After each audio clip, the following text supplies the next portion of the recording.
Mani sauc Emīls. Es esmu students un strādāju šeit SEB bankas klientu centrā. Ja arī tu gatavojies studēt vai jau to dari, mēs tev varam palīdzēt finanšu jautājumā. Kredīti studentiem ar valsts galvojumu var saņemt, ja mācies kādā no Latvijas akreditētajām mācību iestādēm. Tas seks jūsu studiju maksu, ja mācīsieties klātienē vai neklātienē, bakalaura vai maģistra programmā.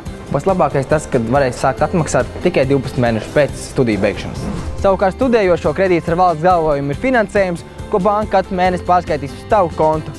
Tavām ikdienas vajadzībām. Studiju laikā tev varēs atmaksāt tikai procentus, bet pašu kredītu varēs sākt atmaksāt tikai gadu pēc studiju beigšanas. Pieteikties kredītam ir pavisam vienkārši. Savā augstskolā aizpildi pieteikumu un pēc tam nāc uz banku, kad būsi saņēmis apstiprinošu atbildi no augstskolas.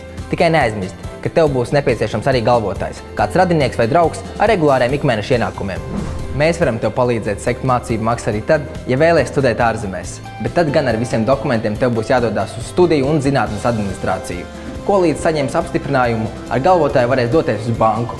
Zinu, tas var izklausīties sarežģīti, bet īstenībā tas ir pavisam vienkārši, it īpaši aizpildīs formu mūsu mājaslapā un pieteiksies konsultācijai. Un ja arī tad tev būs kādi jautājumi, droši zvani man Emīlam vai maniem kolēģiem uz SEB bankas klientu centru. Visu sarunāsim!